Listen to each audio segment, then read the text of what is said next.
सरकारने शेतकऱ्यांचे हित नजरेआड करू नये. जिल्हा बँकेचे अध्यक्ष धीरज देशमुख यांची मागणी.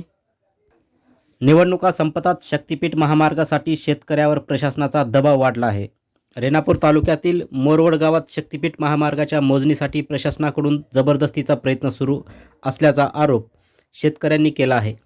निवडणुकांच्या काळात थांबलेले प्रशासन आता अचानक सक्रिय झाल्याने शेतकऱ्याकडून संताप व्यक्त केला जात आहे. शक्तीपीठ महामार्ग बाधित संघर्ष समितीमधील गजेंद्र येळकळ, बालाजी हाके पाटील, दिलीप कुलकर्णी, विजय कुलकर्णी व कार्यकर्त्यांना रेणापूर पोलीस स्टेशनकडून प्रतिबंधात्मक नोटिसा बजावण्यात आल्या आहेत. तसेच औसा तालुक्यातील कवठा, केज, नाहोली, भेटा, अंधोरा सह अन्य ठिकाणच्या शेतकऱ्यांना देखील नोटिसा आल्या आहेत.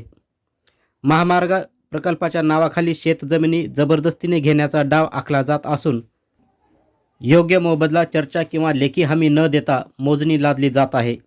प्रशासनाने लोकशाही मार्गाने चर्चा करण्याऐवजी पोलिसी दबावाचा मार्ग स्वीकारला आहे. ही बाब लोकशाही मूल्यांना धरून नाही, त्यामुळे याची सरकारने तात्काळ दखल घ्यावी व शेतकरी हित नजरेआड करू नये अशी मागणी माजी आमदार तथा लातूर जिल्हा बँकेचे अध्यक्ष धीरज विलासराव देशमुख यांनी सरकारकडे केली आहे.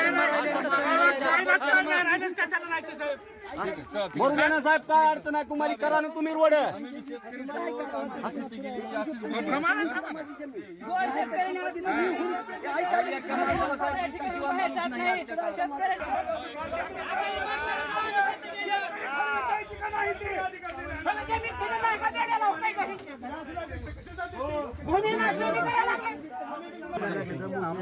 अडचण आहे तुम्हाला रस्ता न्यायचा आहे ना, आमचा विरोध नाही. आम्हाला काय देणार? आम्ही आमची भूमीहीन होणार आहेत. आम्ही आमचं पुनर्वसन कसं करा? बागायती जमीन आहे, 2-4 एकर. माझी 13 एकर जमीन चालली सगळी. आमचं बी ऐका की तुम्ही शासनाची पूर्ण भूमीहीन. आता आमच्या पैसे काय करणार पुनर्वसनाचं?